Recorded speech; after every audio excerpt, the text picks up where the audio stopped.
নামাজের সময় হলে একজন নামাজ পড়ে, মাদ্রাসার পাশে বাড়ি, তার সন্তানকে মাদ্রাসায় পড়ায়, একজন তার বাচ্চাকে মাদ্রাসায় পড়ে হাফেজ বানাইলো, আরেকজন লোক তার সন্তানকে মাদ্রাসায় পড়াইলো, নিজেও মাদ্রাসা পছন্দ করে না। আল্লাহ বলেন দুইজন একসঙ্গে থাকতে পারবা না। একই এলাকার মধ্যে বাড়িঘর থাকলেও একজন হবে জান্নাতি আর একজন হয়ে যাবে জাহান্নামী। এই জান্নাতটা কত বড় আপনি জানেন? জান্নাত কত বড় তোমরা কি জানো? প্রায় সময় আপনাদেরকে বলি এখানে আসলে আল্লাহ জান্নাত দান করবেন, আপনারা আসুন। যারা রাস্তায় ঘোরাফেরা করতেছেন এখানে আসুন, এটাকে বলা হয় জান্নাতের বাগান। এরকম মজলিসের মধ্যে যারা আসে তারা কখনো মাহরুম হয় না, এরকম মজলিসে যারা আসে তারা বঞ্চিত হয় না। এ বন্ধু, কোরআনের আলোচনা শুনিয়া মক্কার পর ইসলাম ধর্ম গ্রহণ করে মুসলমান হয়ে গেছি। আরো কত কত কাফের বেদিন রাসূলুল্লাহ সাল্লাল্লাহু আলাইহি ওয়াসাল্লামের তেলাওয়াত শ্রবণ করেছে। যারা যারা কোরআন কারীমের তেলাওয়াত শুনেছে, কোরআনের আলোচনা শুনেছে, মাহরুম হয় নাই, ইসলাম ধর্ম গ্রহণ করে মুসলমান হয়ে গেছে। মক্কার কাফের ছিল ওয়ালিদ ইবনে মুগীরা। ওয়ালিদ ইবনে মুগীরা বলতো, ওয়ালিদ ইবনে মুগীরা একদিন রাসূলুল্লাহ সাল্লাল্লাহু আলাইহি ওয়াসাল্লাম এর বাড়িতে গেছে, যা শুনে নবী তেলাওয়াত করতেছে সূরা আল মুদ্দাসির।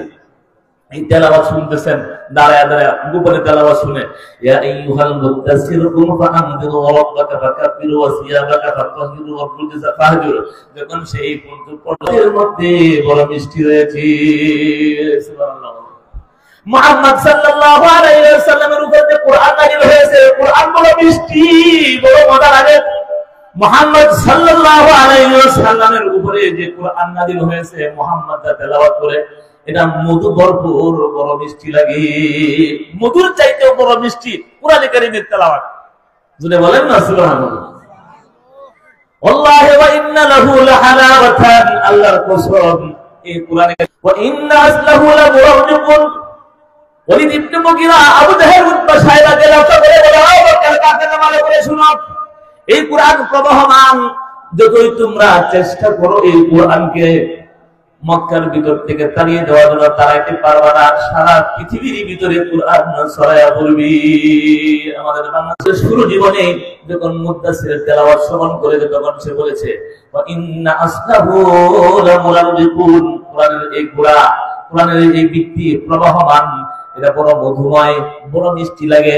যে শুনবে সে আরেকজনকে শিখাবে, যেই শিখবে সে আরেকজনকে শিখাবে, আর যেই শিখবে সেই হেদায়েত প্রাপ্ত হয়ে যাবে। সারা পৃথিবীর ভিতরে এই কোরআন ছড়িয়ে পড়বে।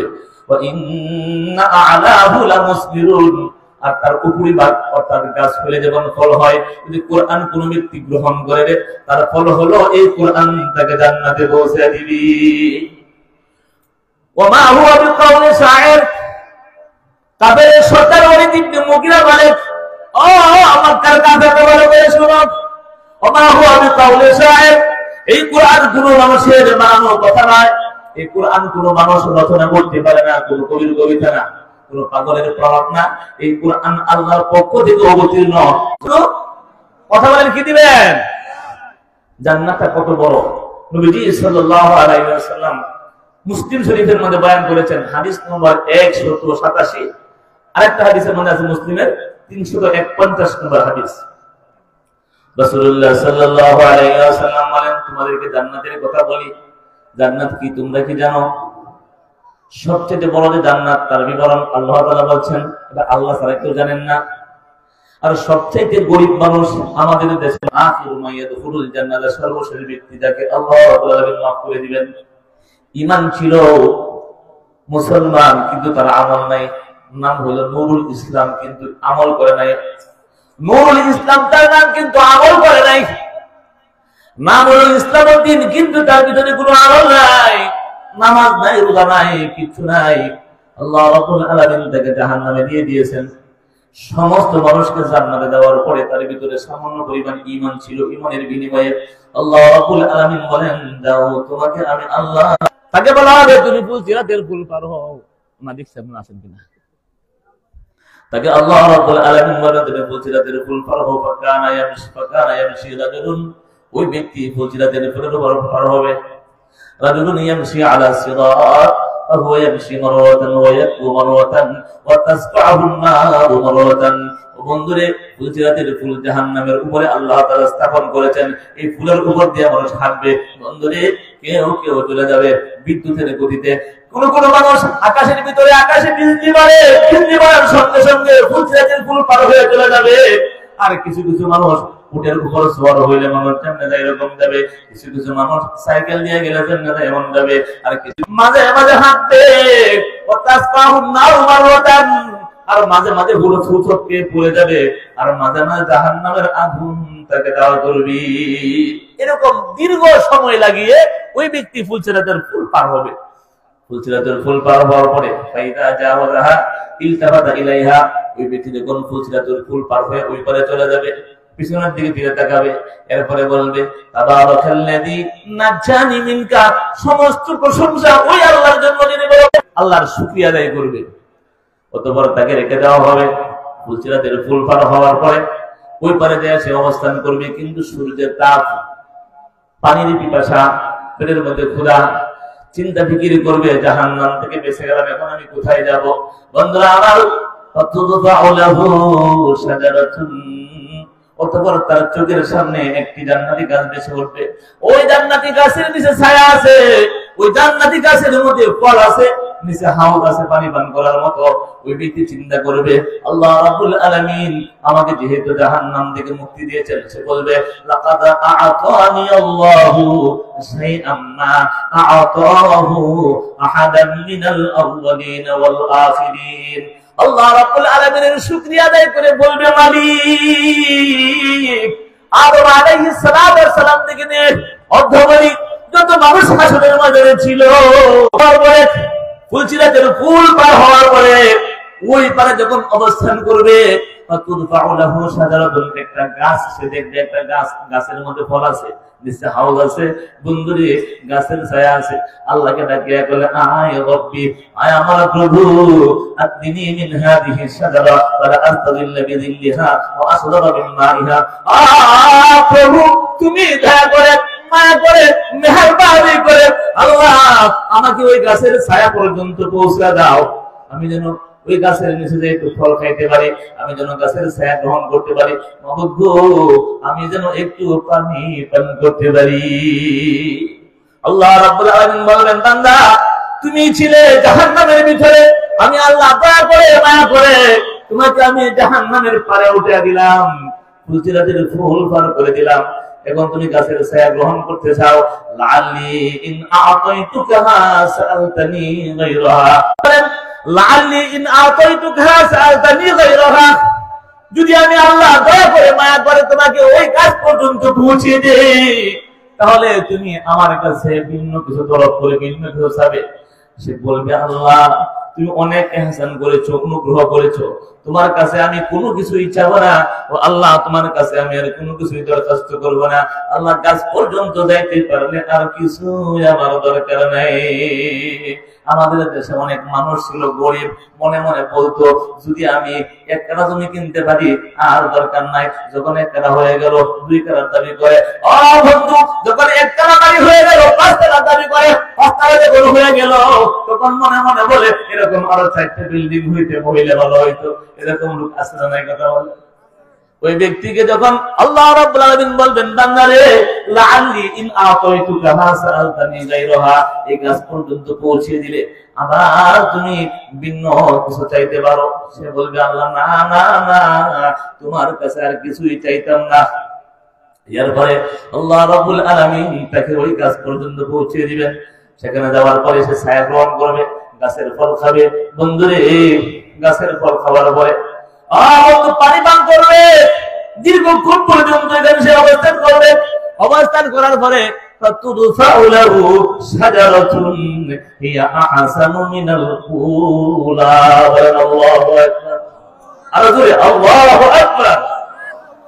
যে গাছের নিচে সে বসা আছে, ওই গাছ থেকে আরো চমৎকার সুন্দর একটি গাছ দেখবে।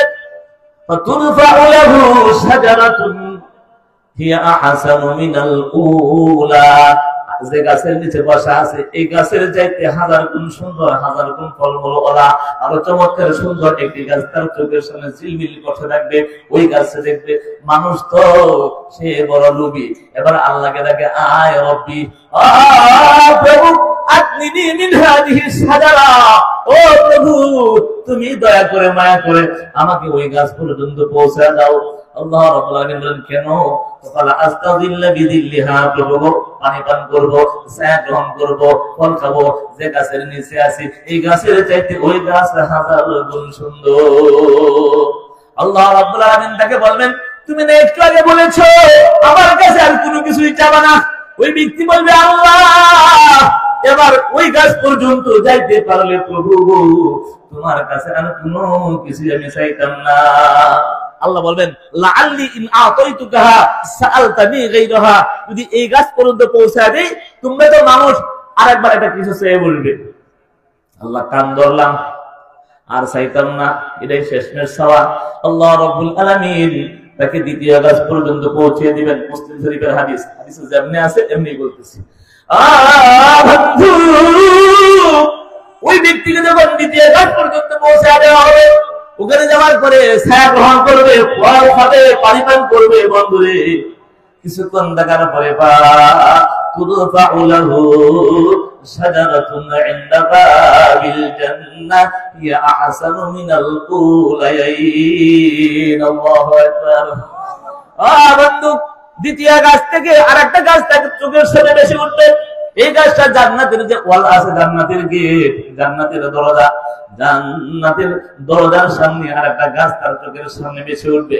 এবার দেখতেছে ওই গাছটা আগের দুই গাছের চাইতে হিয়া আহসানু মিনাল কুলাইন, এই গাছটা আগের দুই গাছের চাইতে হাজার গুণ বেশি সুন্দর।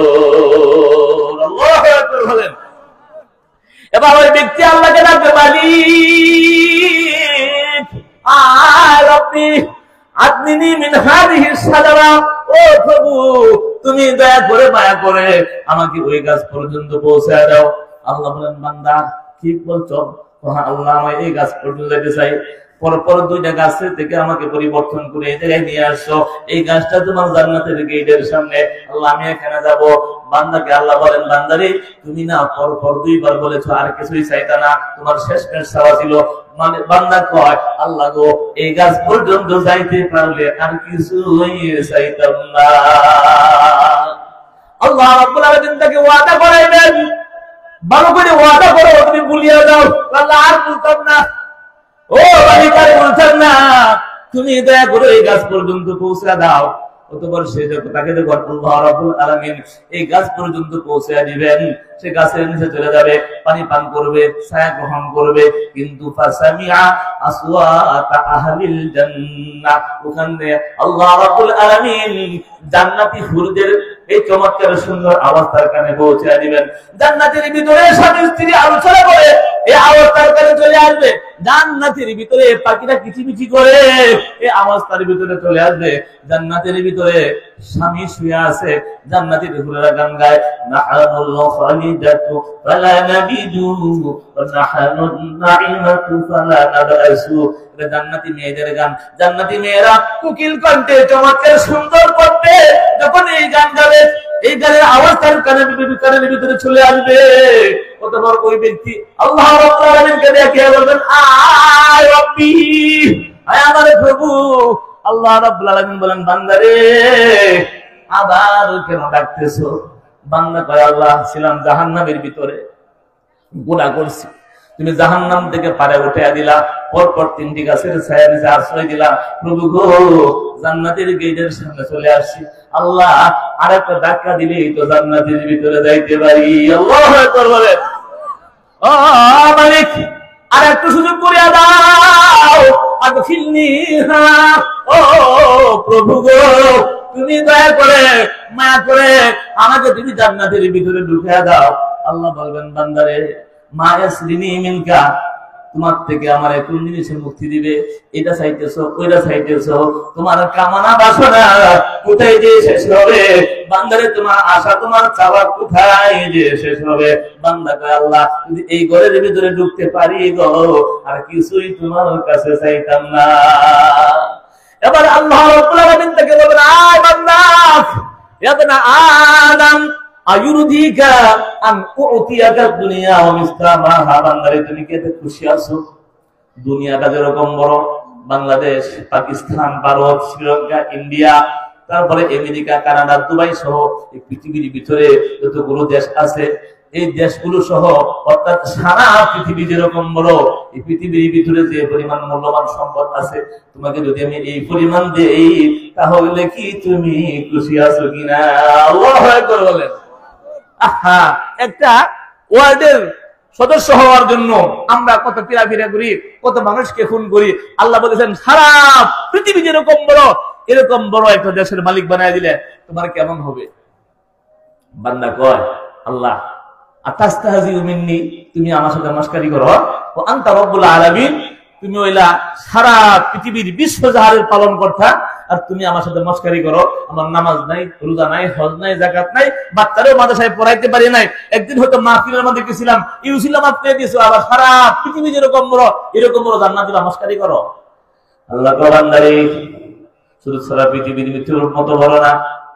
মুসলিম শরীফের মধ্যে আছে, আল্লাহ বলেন, বান্দারে যা, দুনিয়াটা হয়তো বড়, তার চাইতে 10 গুণ বড় জান্নাত তোমাকে দান করলাম। এরপরে আল্লাহ রাব্বুল আলামিন বলতেন, আমার বান্দা, লা আস্তাহজিউ মিনকা, আমি তোমার সাথে মস্কারি করি না, আমি তোমার সাথে ঠাট্টা করি না, ওয়ালাকিন্নী আলা মা আশাউ কাদির, আমি আল্লাহ যা চাই তাই হয়ে যায়, আমি আল্লাহ যা চাই তাই হয়ে যায়। বান্দা তোমার সাথে আমি মস্কারি করি না। আল্লাহু আকবার বলেন।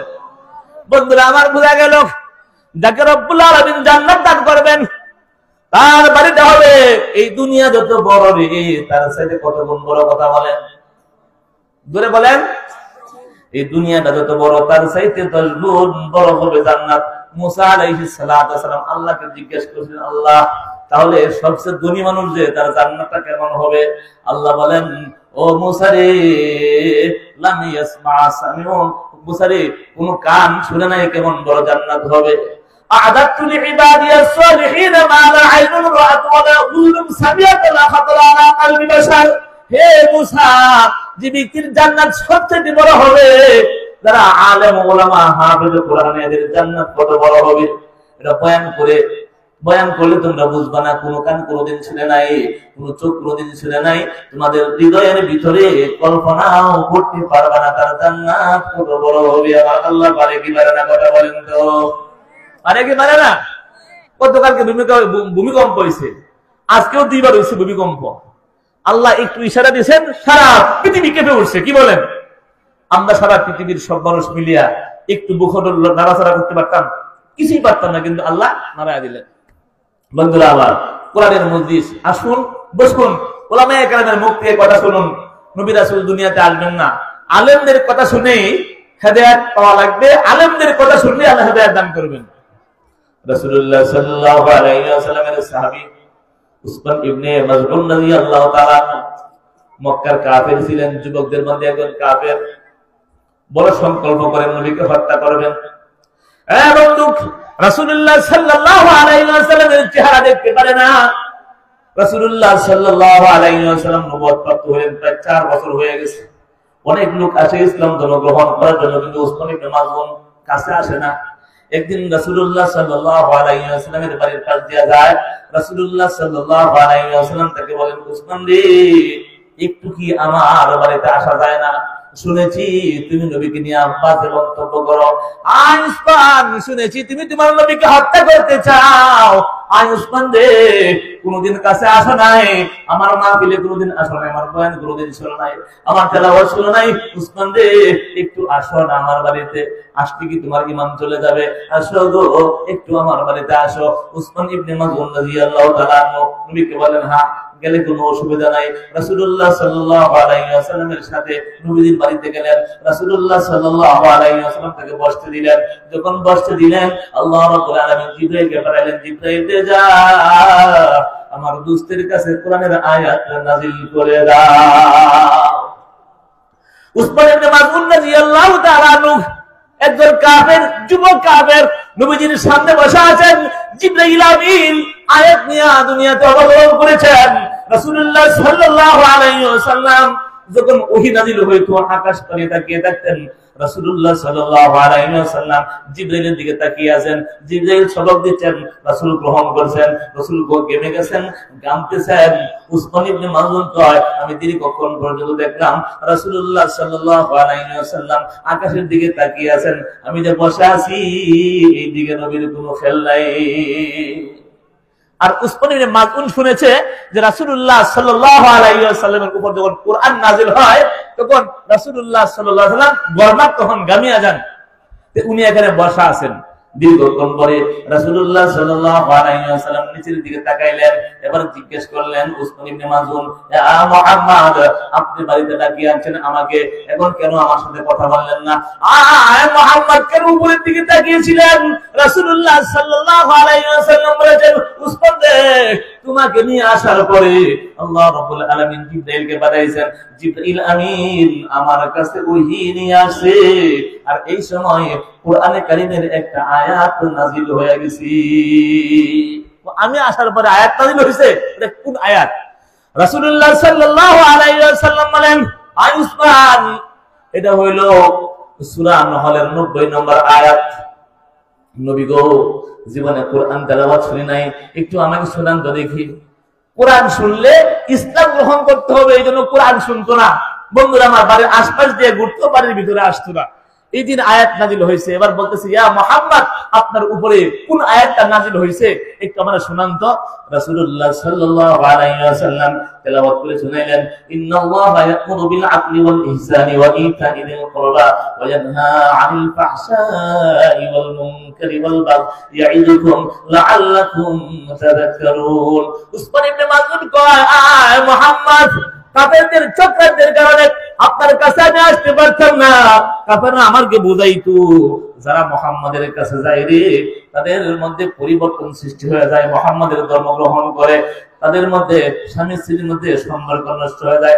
আয় মুহাম্মদ, এরকম চমৎকার সুন্দর কথা কোন মানুষ কোনদিন বানিয়ে বলতে পারে না। মুহাম্মদ, এরকম চমৎকার সুন্দর কথা কোন পাগলের মুখ থেকে বের হয় না। ও মুহাম্মদ, সত্যি এটা আল্লাহর কালাম, আপনি আমাকে পড়ায়া দেন, লা ইলাহা ইল্লাল্লাহু মুহাম্মাদুর রাসূলুল্লাহ। আল্লাহ তাআলা বলেছেন, ইন্নাল্লাহা ইয়া'মুরু বিল আদলি। ও নবী, আল্লাহ তাআলা আমাদেরকে আদেশ করেছেন, ইন্নাল্লাহা ইয়া'মুরু বিল আদলি, ইনসাফ করার জন্য, ইহসান করার জন্য, ওয়া ইতা'i যিল কুরবা, আত্মীয়-স্বজনের সঙ্গে সদ্ব্যবহার করার জন্য, আত্মীয়দের হক আদায় করার জন্য। আর তিনটি বিষয় নিষেধ করেছেন, ওয়া ইয়ানহা 'আনিল ফাহশা'i ওয়াল মুনকারি ওয়াল বাগই। আল্লাহ তাআলা অশ্লীল কথা, অশ্লীল কাজ, বন্ধুরে খারাপ কাজ এবং মানুষের উপর জুলুম করতে আল্লাহ নিষেধ করেছেন। উসমান ইবনে মাযউন কয়, এরকম চমৎকার সুন্দর কথা কোন মানুষ বানায় বানায় বলতে পারে না, এটা অবশ্যই আল্লাহর বাণী, আর আপনি অবশ্যই আল্লাহর রাসূল, আমাকে করায়া দেন, লা ইলাহা ইল্লাল্লাহু মুহাম্মাদুর রাসূলুল্লাহ। উসমান ইবনে মাযউন কোরআনে কারীমের একটি মাত্র আয়াত শুনিয়া ইসলাম ধর্ম গ্রহণ করে মুসলমান হয়ে গেছি। বন্ধু, এই আয়াত খানা ওই জমানা থেকে নিয়ে অর্থমণি আজ পর্যন্ত প্রত্যেকটা মসজিদের ভিতরে জুমাদিন পড়া হয়। যে পর্যন্ত পড়লে আপনারা দাঁড়ায়া যান, সঠিক না বেঠিক কথা বলেন, এই পর্যন্ত পড়লে আপনারা বুঝেন দাঁড়াইতে হবে। কিন্তু সাহাবায়ে কেরাম একবার শুনিয়া ইসলাম ধর্ম গ্রহণ করেছেন, আপনারা আজীবন শুনেন, হেদায়েত প্রাপ্ত হন না কেন? বন্ধুরে, আমরা হেদায়েত প্রাপ্ত হই না, এই জন্য আমরা আসি আবার শুনতে, ওয়াজ শুনতে আসি না। সঠিক না বেঠিক কথা বলেন? কোন বক্তার বাজেট কত বড়, কোন বক্তার টাকা কত বেশি নেই, তার আওয়াজ কত সুন্দর, এগুলো শোনার জন্য আমরা আসি। আর বক্তারাও আসেন আলহামদুলিল্লাহ ৮০,০০০, ১ লাখ ১.৫ লাখ কন্ট্যাক্ট করে। বক্তারেও কোনো এখলাস নাই, শ্রোতারেও কোনো এখলাস নাই, এই জন্য এই আওয়াজ শুনিয়ে এগুলো লাভেও হয় না। কথা বলেন শরীফ না বেরি? বন্ধুরা আমার, সাহাবায়ে কেরাম ইখলাস নিয়ে কথাগুলো শুনতেন। আর একজন লোক ছিল জিমাত রাদিয়াল্লাহু তাআলা আনহু, ওনার বাড়ি হলো ইয়ামান দেশে। নবীজির খুতবা, যে খুতবা শুরু করি আমরা ওয়াজ করি, যে খুতবা দ্বারা আমরা জুমার দিন খুতবা পড়ি, আলহামদুলিল্লাহ নাহমাদুহু ওয়া নাস্তাঈনুহু, এই খুতবা শুনিয়া জিমাত ইসলাম ধর্ম গ্রহণ করে মুসলমান হয়ে গেছে। জিমানের বাড়ি ছিল মদিনায়, জিমাত রাদিয়াল্লাহু তাআলা আনহু ওনার বাড়ি ছিল ইয়ামান দেশে। বন্ধুরা আমার, জিমাত রাদিয়াল্লাহু তাআলা আনহু একজন কবিরাজ, তিনি ভূতপ্রেতের চিকিৎসা করতেন, জাদুগ্রস্ত মানুষের চিকিৎসা করতেন। জিমাত রাদিয়াল্লাহু তাআলা আনহু ইয়ামান দেশে তার বাড়ি। জিমাত রাদিয়াল্লাহু তাআলা আনহু প্রসিদ্ধ কবিরাজ, সারা পৃথিবী জুড়ে তার নাম ডাক ছিল। তিনি যখন মক্কায় আগমন করলেন, উমরা করার জন্য আসছেন, আবু জাহেল যা বলতেছে, খবরদার, আমাদের দেশের মধ্যে, আমাদের আত্মীয়দের মধ্যে মুহাম্মদ নামে একজন যুবক আছে, ওই মুহাম্মদ জাদুগ্রস্ত, মুহাম্মদ ভূতপ্রেতে আক্রান্ত, দেখবেন তার চেহারা বড় সুন্দর, খবরদার তার সাথে কথা বলবেন না, তার সাথে কথা বললে আপনিও পাগল হয়ে যাবেন। নাউযুবিল্লাহ। হযরত ইমাম রাদিয়াল্লাহু তাআলা মনে মনে ভাবলেন, আমি যেহেতু কবিরাজ, মানুষের চিকিৎসা করি, অনেক মানুষের উপকার করলাম, আর মক্কায় আসলাম, আমার দ্বারা একজন মানুষের উপকার হবে না, তা হতে পারে না। এই জন্য ইমাম রাদিয়াল্লাহু তাআলা রাসূলুল্লাহ সাল্লাল্লাহু আলাইহি ওয়াসাল্লামকে চিকিৎসা করেন। মনে মনে ভাবলেন, কাফেররা যতই মানা করতো, ততই মানুষ ইসলাম ধর্ম গ্রহণ শেষ। ভাই সময় শেষ হয়ে গেছে। আসসালামু আলাইকুম ওয়া রাহমাতুল্লাহি ওয়া বারাকাতুহু। আলহামদুলিল্লাহ, আলহামদুলিল্লাহ। আব্দুল খালিক বিন ইয়ামিন সুন্দর আলোচনা করেছেন। ব্যতিক্রম এক বক্তা, শুধু